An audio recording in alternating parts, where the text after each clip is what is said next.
7 small ways to put God first before the world pulls you away. Before your feet even hit the cold floor this morning, the world already had a plan for your day. And it didn't include God. That's not an accident. That's by design. Your phone lights up. The news is bad again. Someone posted something ugly online that makes your blood boil before breakfast. The coffee went cold. The kids are already fighting. And somewhere between all of that, God got pushed to the back of the line. Again. Without you even noticing. Here's the gut punch. Nobody says out loud in church. Most people don't walk away from God all at once. They don't wake up one morning and decide they're done. No. They drift. Slowly. Quietly. One skip prayer at a time. One I'll read the Bible later at a time. One distracted Sunday morning at a time. Until one day, they look up and realize they haven't really talked to God in weeks, maybe months. Sound familiar? You're not alone. And more importantly, you're not hopeless. Because here's what Jesus understood that the world still hasn't figured out. It doesn't take grand gestures to keep God first. It takes small, quiet, daily choices, done faithfully, done humbly, done even when nobody's watching. Before we get to the 7, let's go back. Around 30 AD, in a region of northern Israel called Galilee, Jesus of Nazareth walked among ordinary people, farmers, fishermen, women hauling water jugs in summer heat, working people, tired people, people worried about money and taxes, just like you and me today. The Roman Empire, the most powerful government on earth at the time, controlled everything. They taxed your harvest. They stationed soldiers in your hometown. They dictated what mattered and what didn't. The historian Josephus, writing around 75 AD, described the spiritual exhaustion of that era. People pulled between their faith and the crushing weight of the empire, pressing down on every corner of daily life. And right into that noise and pressure, Jesus didn't build a monument. He didn't run for office. He didn't shout from the rooftops.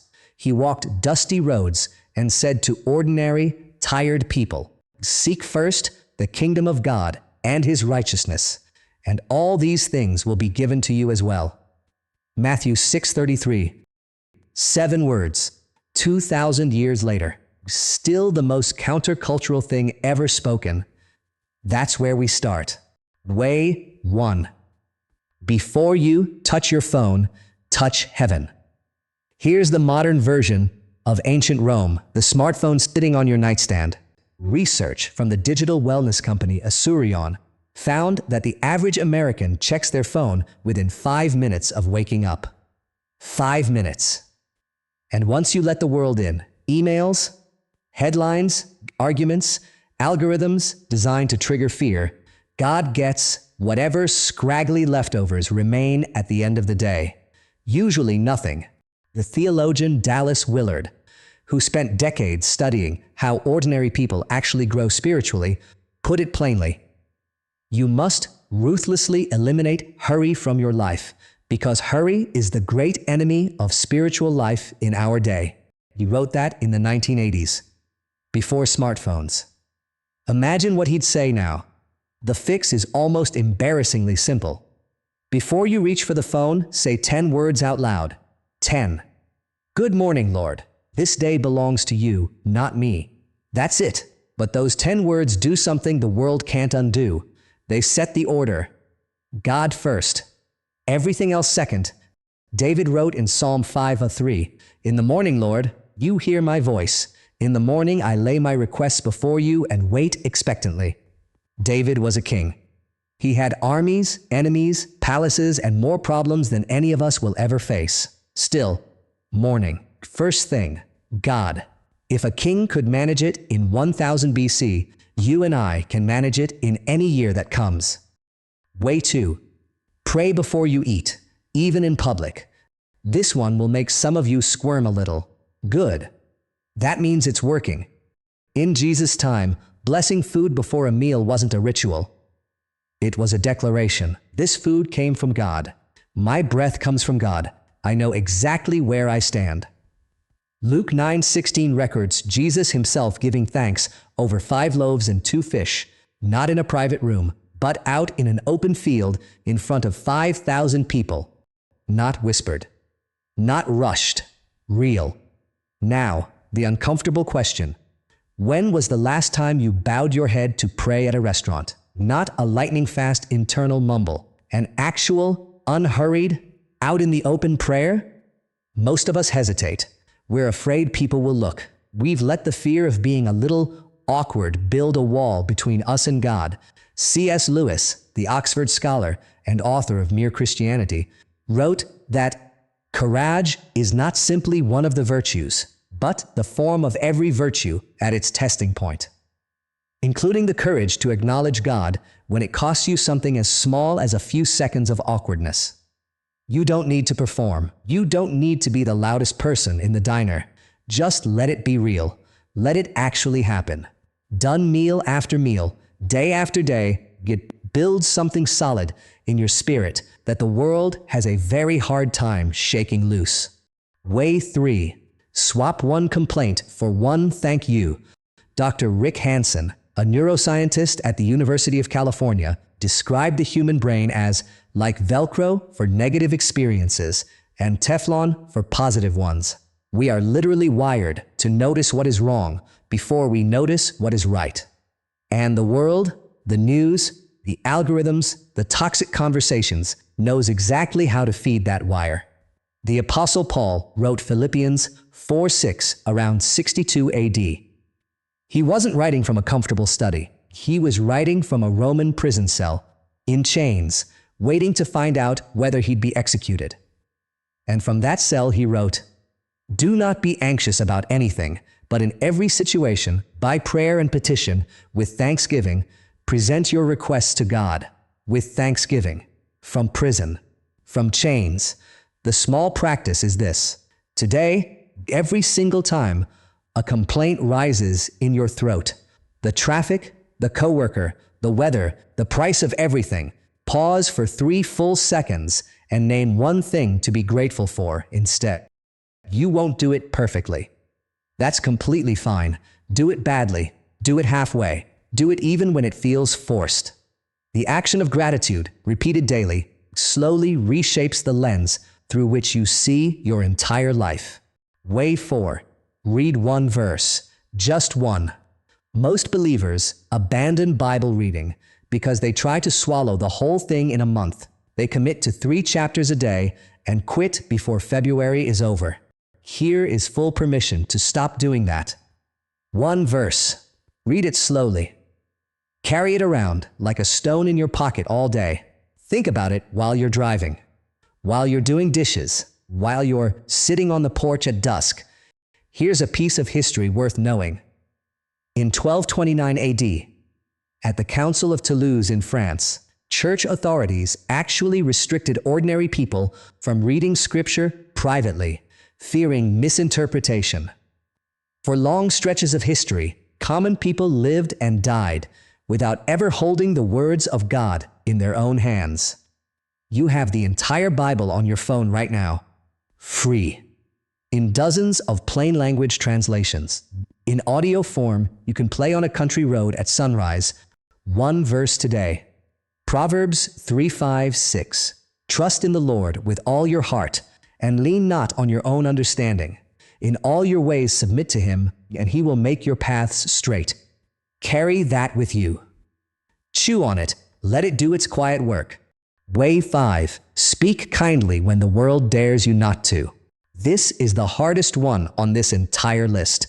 Harder than prayer. Harder than church attendance. Harder than giving money. Because the world will test you today. Somebody will cut you off in traffic. Someone at work will say something that isn't fair. A family member will push a button they've been pushing your whole life. And in that exact moment, there are 2 directions to go, and they feel equally strong. Jesus said these words around 30 AD on a hillside in Galilee, in what we call the Sermon on the Mount. But I tell you, love your enemies and pray for those who persecute you. Matthew 5:44. He wasn't speaking to people dealing with mildly annoying neighbors. He was speaking to people living under a military occupation. People whose daily humiliation was government policy. And still, love them. The small practice isn't heroic. It's just this: before you respond to the person who frustrates you most today, take 2 slow seconds. Ask yourself quietly, what would someone who actually knows God say right now? Sometimes the answer is a soft word. Sometimes the answer is silence. Sometimes it's simply walking away. But choosing that 2-second pause, that invisible, private moment of choosing God over reaction, is one of the most quietly powerful things a human being can do. Way 6. Give something small today. Not big, not dramatic. Small, $1 to the person holding a sign on the corner. 5 unhurried minutes listening to someone who is lonely. A genuine compliment you didn't have to give but chose to anyway. In Luke 21:1-4, Jesus stood in the temple and watched wealthy men drop large, showy offerings into the treasury. Then a poor widow dropped in 2 tiny copper coins, worth less than a cent by today's standard. And Jesus told his disciples she had given more than all the wealthy men combined, because she gave from what she needed, not from what she had left over after everything else was comfortable. The world trains you to calculate every act of generosity. What's in it for me? Can I really afford this? Will they even appreciate it? God is watching something else entirely. He's watching your hands. He's watching. He's watching whether your generosity is connected to your faith or connected to your comfort level. One small act of giving a day keeps selfishness from quietly growing deep roots in a heart that once knew better. Way 7. Give God 5 minutes of actual quiet. Last one. And honestly, this might be the most rebellious thing on the whole list. 5 minutes of silence. No podcast. No worship playlist running in the background. No scrolling. No television you're not really watching but can't quite turn off.